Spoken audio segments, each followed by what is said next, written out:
All right, good morning, everybody. Thanks for being here. Is that Nancy over there? That was Nancy. Okay. Okay, it's just us.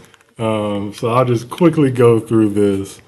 All right, so we're continuing our fall method series, basics of measurement modeling. So we're getting into structural equation modeling. Materials can be found on my website there.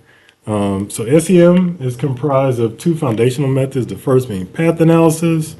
And if we go back to path analysis, it's kind of a generalization of our traditional regression framework where we start with some predictors, all trying to predict a certain outcome. And we are shifting away from that onto a more nuanced approach where we can have different paths that indicate more complex relationships amongst the variables. So that's what path analysis allows us to do. The second part of SEM is the confirmatory factor analysis, which allows us to model latent variables. The limitation of path models is that these rectangular shapes indicate observed variables. Path analysis is limited to observed variables. But sometimes we want to model these as latent variables. We have a survey or an instrument or observation to observe these things that we believe to exist, but can't directly observe them. And so we develop an instrument with items where we observe this. And we know when we develop an instrument, it has some measurement error to it. And so confirmatory factor analysis, CFA, is a method that allows us to examine that, to model that more appropriately, to account for that measurement error. So in this case, we have something like growth mindset, which is measured by an instrument we developed, and it has certain items. And this is what the CFA diagram will look like. And our CFA allows us to properly model that measurement error, assess our instrument reliability, and assess item quality. All right, finally, we get to the SEM where we put them both together, path analysis and the CFA.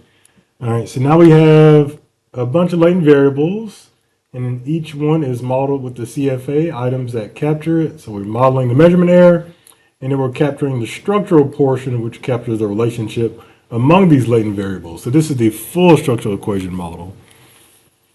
And it combines the path analysis, which allows us to model those complex relationships, with the CFA that handles the measurement error appropriately. And when we do this, if our goal is to capture this correlational structure, then the SEM allows us to do that with more power and more accuracy.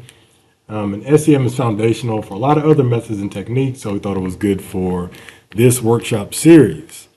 So today we're getting into kind of foundationally how we put it all together into a full SEM and some of the things that can arise when we're doing it. So I'll pass it over to Ashley. Thank you. So yeah, we're going to talk about structural equation modeling, and this is by no means the be-all, end-all of structural equation modeling. There's a lot that goes into SEM that I won't be talking about, but I wanted to make this as usable as possible to kind of get you started so that if you wanted to use an SEM, these are a couple of things to think about. It's a springboard to get you ready to build your own. So here's what we're going to be talking about. Mostly we're going to be talking about SEM. I'm going to show you how to build one. I'm going to briefly show you how to estimate an SEM, and then we're going to look at evaluation and tuning the model fit. We're going to talk a little bit about interpretation, and then we're actually going to get into how to choose a model, because in this series we've talked about a couple of different modeling approaches, and we're going to talk about what might you use when you have a specific goal in mind.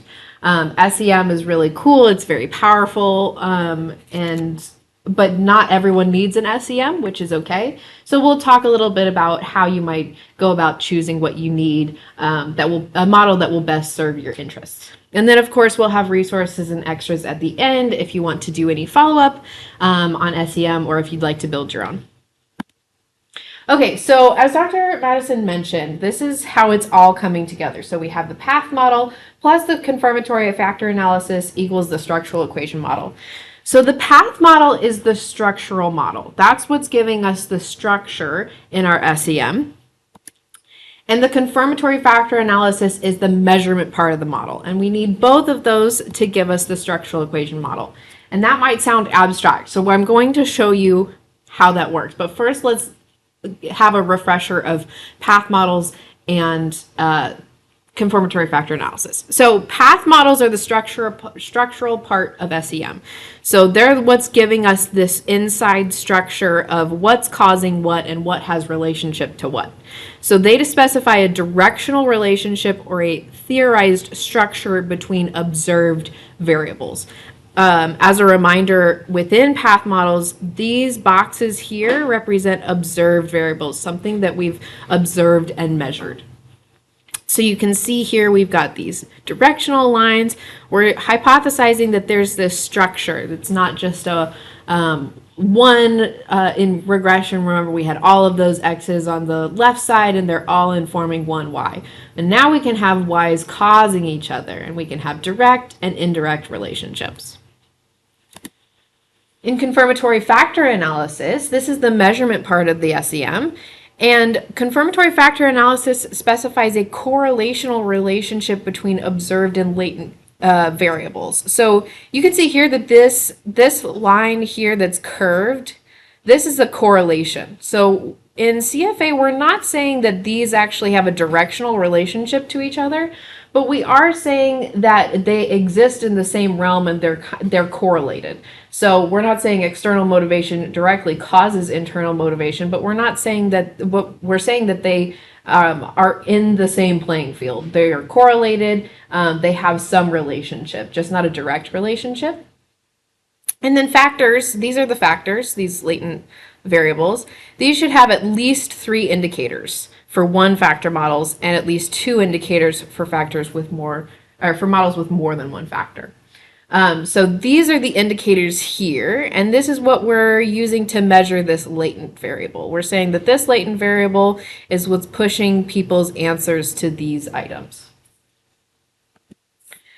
So in structural equation, now, instead of just having a correlation between those latent variables, now we're saying that they can have direct and indirect effects on each other. So here you can see we've got some direct effects through H1, H2, H4. Those are direct effects.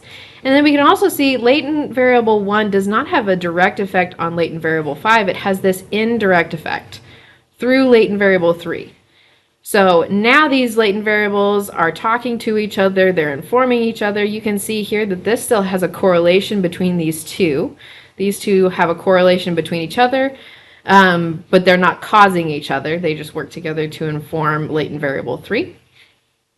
So this is the next level. So let's break it down. Here we have the path model. So this is the structure. This is where you find the path model. This is the structure of the structural equation model. And then you have the measurement models. So each of these latent variables have their own measurement model from their indicators. And those measurement models are informing these latent variables. And then the whole thing is the structural equation model. Okay, so let's get into it a little bit even more. So now let's take a look at these shapes. We have some squares and we have some ovals. The squares are observed variables. Remember, in path analysis, all of the observed variables are the x's and the y's, and they're all in squares. And now we have these ovals, which are representing the latent variables. So these ovals are latent variables or factors. Then these squares are the indicators or items. Those are what is observed. And then we have these errors. So here, the errors are actually broken down into 2 parts. There's the measurement error, which is attached to the measurement model. So those are these guys. And then here we now have this new fun thing called structural error. And those are attached to the y variables, essentially, in this model. And basically, we put these down because we are saying, this is something unique to psychometrics. We account for measurement error. We're saying our measurements are not going to capture all of the variance in what we're trying to explain. So we have these errors here to kind of capture some of that variance that we aren't explaining through our model. So it allows a more powerful measure because we are accounting for that error. But there's two different parts. There's that measurement error, which is attached to the measurement model, and then the structural error, which is attached to the Y's in the structural model. So then let's talk about those X's and Y's. The X's here, it functions the same as a path model. The X's are called the exogenous variables, and those are the variables that we aren't explaining in the model, except for we're measuring them with these observed variables. So these are the X's. They have no direct effects coming into them. They are free from those. They're the very outside of our model. And then we have the endogenous variables. These are the ones that have direct effects coming into them, and those are the Y's. So you can see here, this is nicely labeled because we have the X's out here, and that's basically the ones that are connected to latent variable 1. This means that this is an X. But now we call them exogenous and endogenous because we have now latent and observed X's and Y's. So it's easier to capture, all of these as being endogenous or exogenous and all of these as being endogenous. So it still kind of has the same structure as a path model, but now it's broken into two parts of observed and latent. Okay, now when we're building an SEM, a couple of things to think about. First is to get to know your data. When you're coming into an SEM situation and you're building an SEM, it's really important to know what the scores in your data set mean. Is a big score really good or is a big score really bad? Things like that. Because once you get the output, it's going to rely heavily on your knowledge of the data to interpret those outcomes. So a good thing to do is to get to know your data, understand what the scores mean, and also kind of look and see what the distributions look like. You can make some histograms. Do they look normal? What's kind of happening in your scores, so that you can know that before getting into SEM. Another thing is that extreme differences in variance become a problem in SEM. This comes down to if you have a measure that is like the full score is like 100, and then you have another measure in the same model that the full score is like 10. That becomes an issue because there's a lot of difference between those scores. So prevention is the best medicine here, and we want to, before we get into this kind of situation, you can prevent this by having measures that all, like maybe they're all in the range of 10. They all scale around 10 or something like that. But in the case that you're past that, you can do a simple fix by rescaling in R. You can use this. I'm sure that other programs have this as well, but this will just scale it. I believe scale in R scales it to a normal distribution with mean 0 and standard deviation 1. But that will just rescale all of your variables to put it in the same scale. And so that's another reason why knowing your data is important. So if you have to do that, what does this new scale mean? But hopefully you don't have to do that. And actually in R, if you have a problem with your variance, the model or the program that I'm using will throw an error, which is something that we talked about in the path model workshop. So you can go back and watch that because we talked about that a little bit. It's also important to run a confirmatory factor analysis first to check that your items are functioning the same across groups. In that case, you can think gender, grade, or ethnicity group, whatever happens to apply to your research. This is going to just make sure that your items, your indicators are actually measuring what you think they are measuring in a statistically significant way. So you're going to want to run that first, and that will make the SEM a lot easier after you run that, because that will inform you to see, does that measurement model actually hold up? Is it doing what I think it's going to do? Then there's a whole part about identification within SEM. Identification is a little bit tricky, but basically identification of a model in SEM has to do with the amount of information we have versus the number of parameters we're estimating. So we're going to get into this a little bit, but identification, it depends on kind of what model you're doing, to what rules you use in terms of identifying your model. But it's very important that your model is identified, because if it's not identified, then every time you run your model, you're going to get new parameters, which means that you can't trust the output. And that's going to be a problem, because we want you to have an identified model that has parameters that are the same every time. So let's talk about identification. So remember, in path models, we were talking about how path models are trying to replicate the covariance matrix that you're giving it from your data. And the same is true in structural equation modeling. So identification starts with the T rule, which is basically saying that the number of estimated parameters must be less than or equal to the observed unique entries in the covariance matrix. So that's that 1/2 Q times Q plus 1. The Q here is all of the sum of your measures that you're putting into the model. So if you have 12 different indicators, then you're going to put, and that the indicators are what is informing your measurement model. So you count up all of those, and we'll do that in a second. I'll show you how to count those up. But that would be 12, and then it's going to be 12 plus 1, and then that in half. And that's basically because when you think of a covariance matrix, or maybe if you correlation is just scaled covariance. So in a correlation matrix, we have that diagonal line of ones, and above and below that line are mirrored. They're the same entries.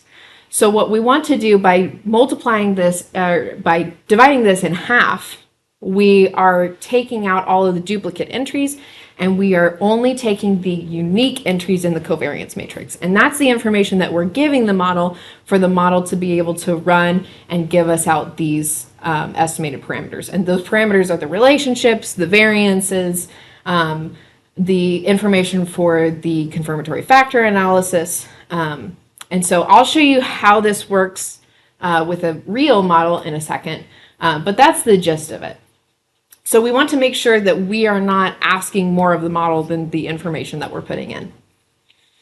CFA identification, there's two parts. Once you get to SEM, you can break it out into, first you identify your confirmatory factor analysis, and then you identify the structure.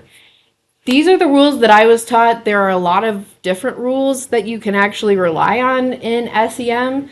It depends on what kind of model you're doing, which is super fun and interesting. But in general, for your confirmatory factor analysis, at least 3 indicators per latent variable. Those indicators should load to only one latent variable. You shouldn't have them cross-loading, and your errors should not be correlated. And then in structural identification, we have a couple of rules here. So first, are there direct effects with correlated structural errors? So here's a direct effect, and then the structural error between these direct effects is correlated. We don't want that. And then, do y's have reciprocal effects? Here's the reciprocal effect. This y is affecting this y, and this y is affecting this y, and it just goes around and around. If no for both of the above, then the model is identified. Now, if you're saying, Ashley, I would really like to have a reciprocal effect, that's awesome. You're going to have to use a different rule. So this is a bit tricky, but in general, if you follow these rules, you should be fine. But identification is really important because, as I said, if your model isn't identified, your parameters are not going to be stable. They're going to change every time you run the model, so your output won't be interpretable. You can't rely on that output, and it's not going to be usable. So identification, even though it is tricky, a simpler model is usually going to be better. And if you want to have a model that has these kinds of fun and funky things, you just have to use a different set of identification rules to make sure that those parameters are stable. Let's talk a little bit about mediation versus moderation.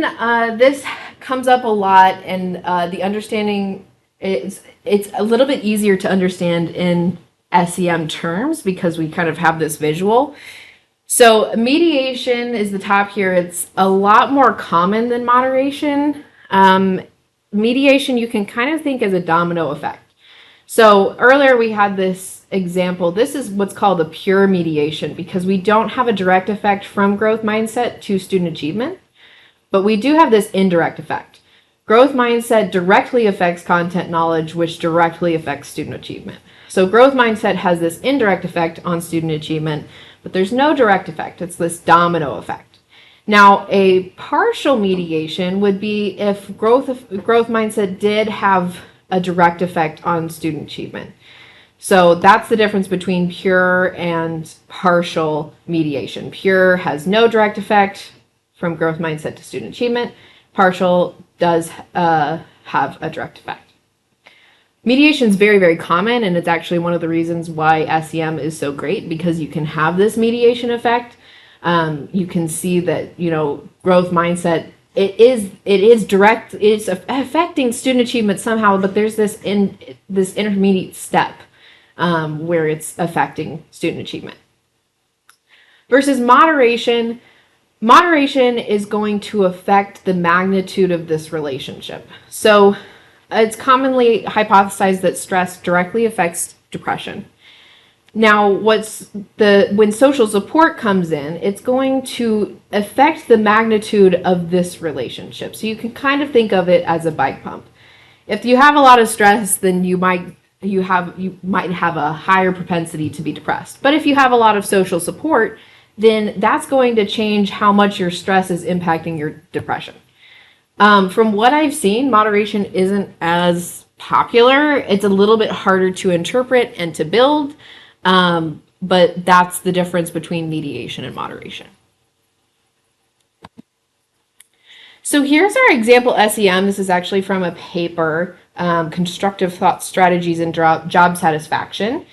This is their SEM to describe the relationship between constructive thought strategies and job satisfaction. So you can see here, construe is the constructive thought strategies.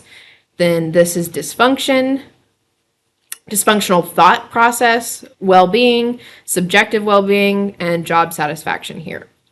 So the authors hypothesized this kind of relationship, and you can see here's the observed variables. The belief, self-talk, and imagery, I believe, are like kind of a sum score of these three measures that are measuring constructive thought strategies. And then there's a couple of items measuring these. It's good because we have 3 items per latent variable, so that's good. But here you can see there's a direct effect from constructive thought strategies to dysfunctional thought process. So this is it's a great model because it kind of shows us a couple of different things happening here. So this model is good because it's identified, and I'll show you how to identify it in a minute. And there's also 2 different kinds of mediation in this model. There is a pure mediation model here, from constructive thought process or strategies to dysfunctional thought process to job satisfaction. And then there's also this that's of the pure mediation, and then there's this partial mediation here because dysfunctional thought goes through well-being to job satisfaction, but it also has a direct effect on job satisfaction. So when you're setting up an SEM, you might be saying, okay, so what can I actually get from the SEM? Why would I do an SEM? What are people getting out of this SEM? So for these authors, they had 4 hypotheses about the direct relationships, and those are going to be these arrows here. So that's what they're using this for. You can see here at the bottom, how do we test these hypotheses? You're going to check the significance of the regression coefficients. So that's going to tell us, are these relationships significant? Are they capturing a significant amount of variance here to be able to explain these different latent variables? So hypothesis 1, subjective well-being will be positively related to job satisfaction. In the path model workshop, I suggested before you put together these structural models, it's good to hypothesize what might be the type of relationship that these might come out as. And that means here, this will be positively related to job satisfaction. We're saying if as well-being goes up, job satisfaction is going to go up. So that's the hypothesis. So there's hypothesis 1, hypothesis 2 is here. We're looking at the significance of this regression here, then 3 and 4. Then they also have hypothesis about the indirect or the mediating relationships. So hypothesis 5 is about this mediating relationship. And then hypothesis 6 is about this mediating relationship. Remember, this is the pure mediation, and this is the partial mediation. And how do we test those hypotheses? We compare models with and without mediation. If you look at this paper, they ended up having about 5 different models to test if the mediation was significant or not. And then you compare the models against each other and to see which one fits better. So that's how you test that mediation. I think this paper is really good in explaining how they did that and what they were thinking about. So I would highly recommend, if you're thinking about doing a mediation, to read this article, because it helps kind of walk you through their thought process. But that's what you can get out of an SEM. That's 2 things that you can get out of an SEM. Looking at those relationships to see if they are significant, and also then looking at these mediations. And that's another reason why doing a confirmatory factor analysis is important before you do an SEM, because now we don't have to worry about thinking, are these significant? Is this a significant predictor of this latent variable? Are these measurement models actually working? Because now, using the SEM, we can actually focus on these relationships and these mediations. Okay, let's talk about identification. So, first and foremost is the T rule. The T rule is necessary, but it's not sufficient. And that just basically means the first step before you go into any of the other rules is you have to go through the T rule first. If the T rule does not hold, you can't go forward. So we have to make sure that this T rule is there. So here it says the 28 parameters are less than the 78 unique entries in the covariance matrix. And I'll show you the covariance matrix in a second, so you can kind of visualize that. But that's that's what I was talking about. We need these unique entries. So there's the equation there. But let's talk about this 28 parameters. How are we going to count these? What does that mean? So we're going to be counting some arrows. Now, here you'll see that in these measurement models, there are some that are set to 1. It's the little baby ones that are here. So we're not going to count those, because those we have set already, because you need to set one of them. This helps with the confirmatory factor analysis identification. This helps because latent variables, we don't know what scale they're on. This helps scale all of these relationships by setting this to 1, because it sets an expectation of what we're already scaling it so that these will understand that 1 is the metric. So we don't have to count those because we've already set them. So the model is not estimating those parameters. So this is kind of nice because each of these have 3 items, so their parameters are actually going to be the same. So there's going to be 5 parameters for each of these different latent variables, and that comes from here, the error 1, 2, 3, and then we're going to ignore this guy, and then we're going to count these 2. So there's 5. So now 5 here, 5 here, 5 here, and 5 here, and that's just the measurement model. So we've got 20 already. Then we've got these direct arrows here, so we're going to count those. We've got 24 now. 1, 2, 3, 4. So now we've got 24 parameters. Now there's 4 extra parameters. And that's going to be the structural error here, these three bubbles here. And then our exogenous variable, actually, we're going to estimate the variance here. So it has its own extra bubble. So that's going to be the extra 4. So we're getting 20 parameters from the measurement model, and then we're getting 8 parameters from the structural model. Did it take me a really long time to understand how that worked in my class? Yes, it did. But I hope that's helpful for learning how to count the parameters. So now that we've got 28 parameters, and now, okay, so where is this 12 coming from? This 12 is coming from our little boxes.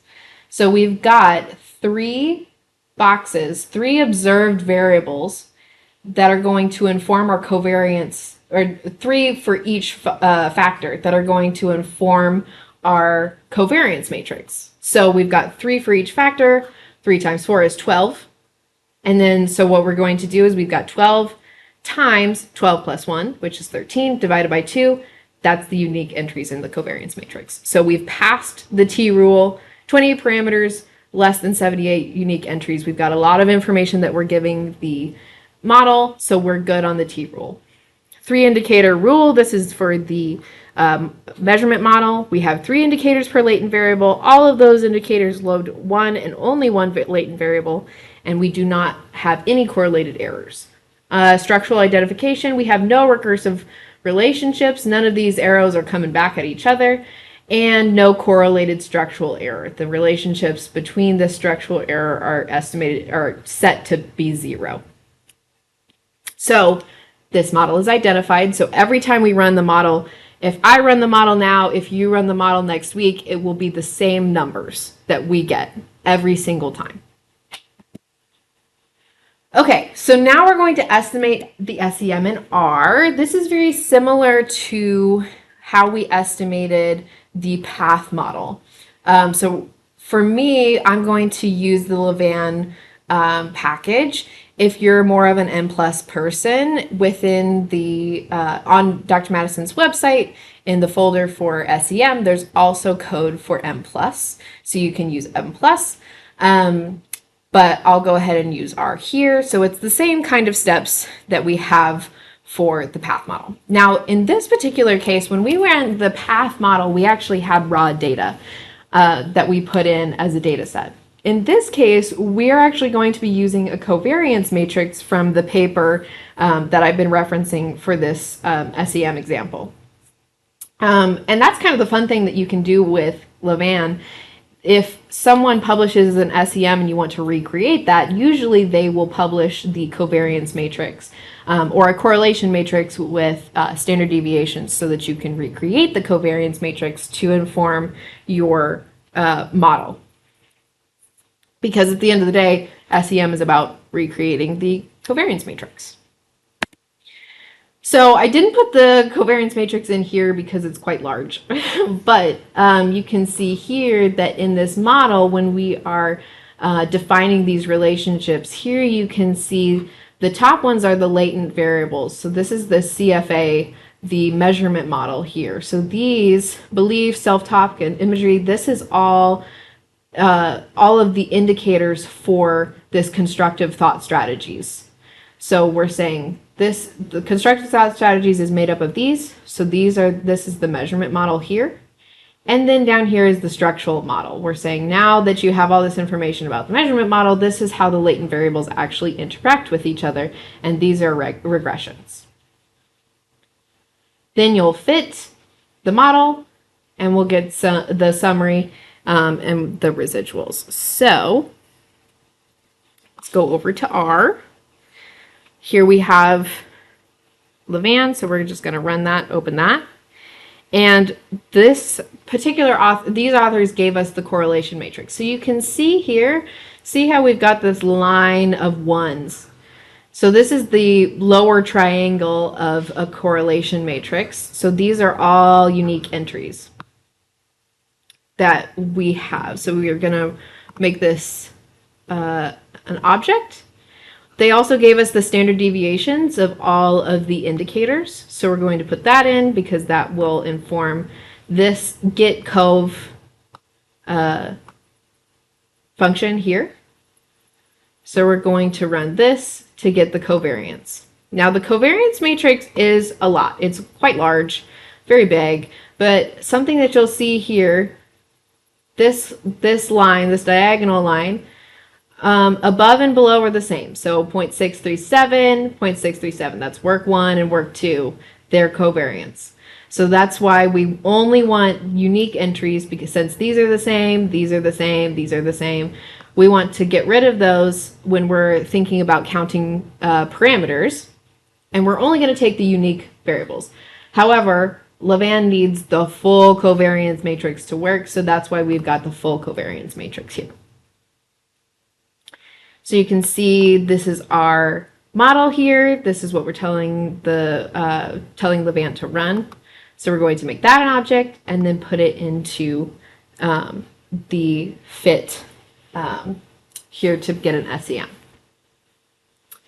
So then we can run this summary fit and get the output. Now, like the path model, it gives us a lot of output to look at. So I'm not going to go through a lot of the modification indices or understanding the fit, because I went into that pretty much in depth in the path model analysis, but it looks the same. So what we're going to look at is we're going to look at this p-value for the chi-squared. And so it's above 0.05. We do not want a significant chi-squared here, because if it's non-significant, it means the model fits. So this is great. We've got good CFI, good TLI. They're both above 0.9. And then here RMSEA is less than or equal to 0.05, which is great. Well, and so we are happy with the fit. So then, like I was talking about, so here you can see latent variables. So this is the relationship, or this is the CFA. So you can see these are the indicators. The fun thing is here, you can see here, all of these are significant. They're all significant in explaining these latent variables. So that's great. And that's something that we would see if we run the CFA before the SEM. Then we go down here, and these are the regressions. These are what were hypothesis 1 through 4. So we're going to look at the significance for these regressions, because these are the relationships between the latent variables that we want to be significant. So here you can see like this function and constructive thought strategies is not significant at the 0.05 level. It is significant at the 0.1 level. But that significance is what we look at to justify our hypothesis of whether or not it's significantly, those relationships are significant. And then you have the variance table. All of those are positive, which is good. And that's the output there. So, of course, here we can look at residuals. We can look at modification indices, which is something I talked about in the path model analysis workshop. And then I did include these plots as well to visualize this. Once you've got your model fit, you can run these plots and they'll automatically put in the estimates for these regressions and the CFA so that you don't have to do that yourself. But I think both of these are pretty good. You can look at that a little later on your own time if you'd like. But here, I decided to use the M+ plot because I think it looks nice as well. So it will show you all of the outputs, all of the parameters that it estimated. And I won't talk about the mediation hypotheses here, but for the first 4 hypotheses, these are the what we're going to look at, these markers here, and if they're significant or not. So you can go through and you can look at their article to see how they described that. But that's what we would be looking for those hypotheses. Okay, so for model fit evaluation, like I said, null hypothesis is essentially the model fits for chi-squared, so looking for a p-value greater than 0.05, RMSEA, looking for less than or equal to 0.05, CFI TLI, greater than 0.9. And that means that if all of these things are happening, then that means that your model fits well. Model tuning, we looked at residuals, values over 2 are problematic, or modification indices, values over 4 are problematic. So for especially the modification indices, like I said as well, modification indices are totally devoid of your theory. So they're going to tell you what statistically will help the model fit better, but it's not necessarily going to match up with theory. So modification indices and residuals should be taken with a grain of salt because they are just statistical properties. They're just statistics that are telling you what's a little bit off, what variance are you not capturing really well.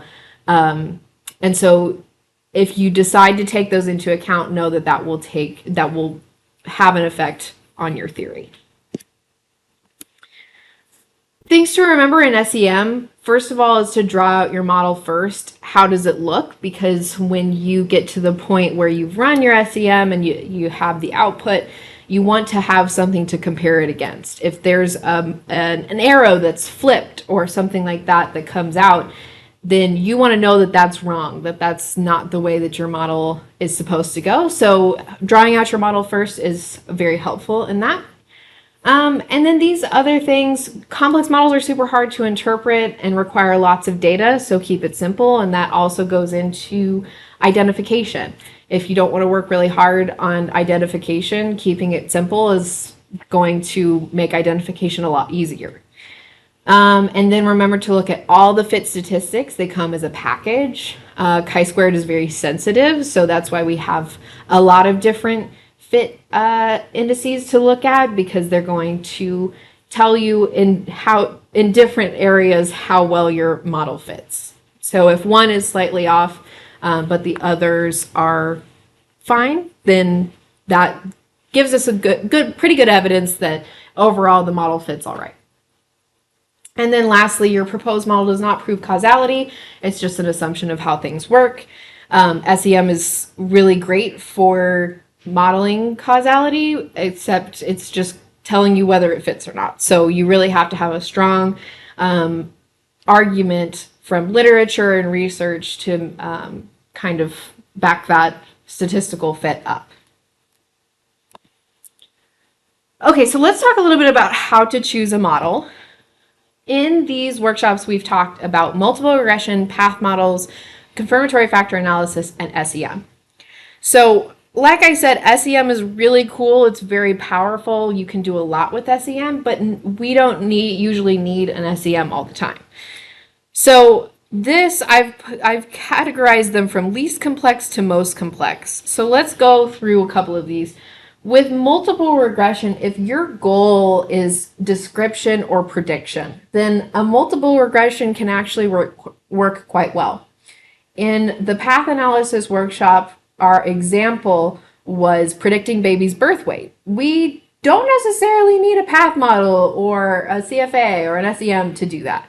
The multiple regression worked pretty well, and it showed us exactly how those predictors were interacting together to predict baby's birth weight.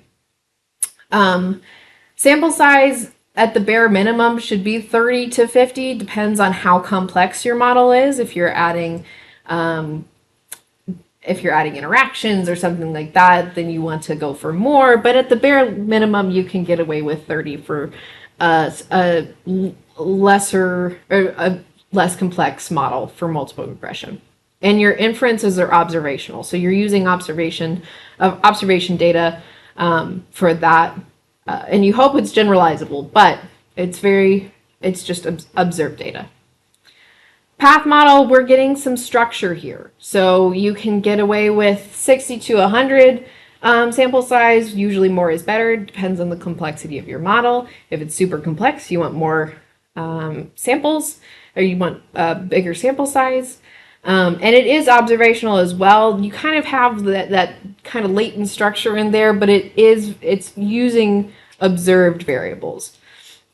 Once you get into confirmatory factor analysis and SEM, then we've moved to latent variables.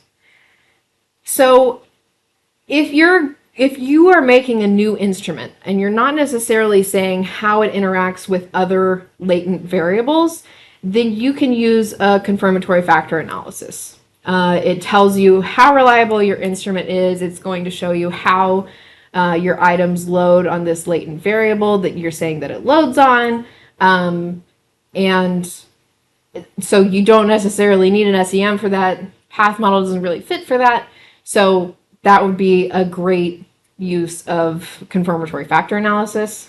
And then, of course, SEM is that complex latent relationship. You have multiple latent variables that you want to say have a direct effect on each other and model that structure. So that's where SEM comes in. Now you'll see here in the sample size for CFA and SEM, we've got a broad range here. So let's talk a little bit about that. This paper down here was really interesting. They do some simulation studies to discover what's a good sample size for SEM, because a lot of the times you'll hear more is better, more sample is better, but they wanted to kind of show some minimal bounds for what you might need.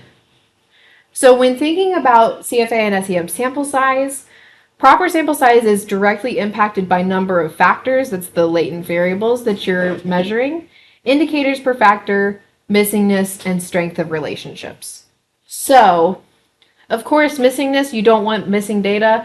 There are ways to fill in those holes. There are statistical ways to do that. But in general, you really want to have no missing data, because if you have a data set that has missing data, at least if you run it through Levan in R, it will only take the rows that have all of the variables. So it will throw out any cases with missingness. So we don't want to do that. We don't want to lose information. So missingness is a big problem. And then strength of relationships. You generally want your indicators to have a strong relationship with the latent variable that you're measuring. So all of these things go into how you choose a sample size. So this table is helpful. In terms of number of factors, you can think about it in terms of complexity. So the more factors you have, the more complex your model is. And then you have your indicators, and this is the amount of information you're putting in to your model. So you can see kind of this relationship with more complexity that you have is directly impacted by how many indicators you have for that complexity, to support that complexity. This is the specific case. They have several cases within this paper, but I chose this example of assuming no missing data and moderate relationships. So you hope your relationships are a bit higher than this, but this is a kind of a very typical situation. So you can see, like, we have one factor and only 3 indicators for that factor. So you're going to need 190 observations. But then as you go down, you have more information that you're putting in here. So you have one factor, but you have 6 indicators. So now you can get away with 90 observations, and same for 8 indicators. So this is the kind of trade-off that you have. If you make your model more complex, then you're going to need more information, and whether that information is in terms of indicators or in terms of sample size will determine how many observations that you need.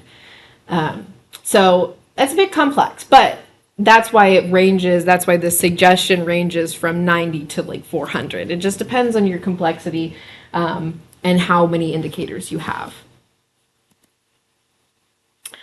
Okay, so for some resources and extras, I'm going to mention the Levan website again. They have a lot of tutorials and resources when it comes to path models, CFA, and SEM, which is really great. And if your code breaks within R, if you're using R, this is a good resource to come back to. YouTube is very helpful when explaining complex statistical models. CenterStat, QuantFish, and our YouTube channel are helpful. So I definitely would suggest looking at YouTube. I think there's a lot of great creators that break down statistics in a very understandable and accessible way. We also have many courses here at UGA, with specifically within the Educational Psychology Department, talking about CFA. These classes will use CFA, path models, and SEM. If you'd like some more formal education on those subjects. And then these are some books that we use in these classes, and also are fairly across structural equation modeling. Many people at many different universities agree that these are the books that are generally used. So they're really great books. They're kind of meaty, but they're very helpful when putting together a structural equation model and looking at those different identification rules and kinds of the ins and outs that we might not have talked about here. And then, of course, if you have more questions, you're totally welcome to visit us at the Quantitative Methods Consulting Center. We're open for consultations, questions, and we would love to help you on your journey to putting together your structural equation model, or interpreting your structural equation modeling, or wherever you are in that journey. And that's all I have. Thank you so much for coming. And if anyone has any questions, feel free to ask. Of course. Okay.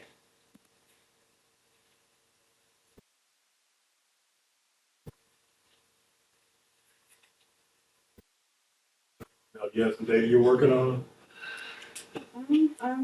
I'm trying to build my perspectives. Yeah.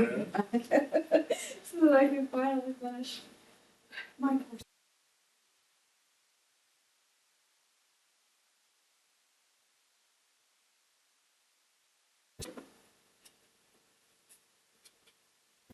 The state changed my topic the third time, so that's the problem. Oh, no, you're not alone. You're not alone. It's so hard to come up with your topic. It's so hard. I've been there. We've all been there.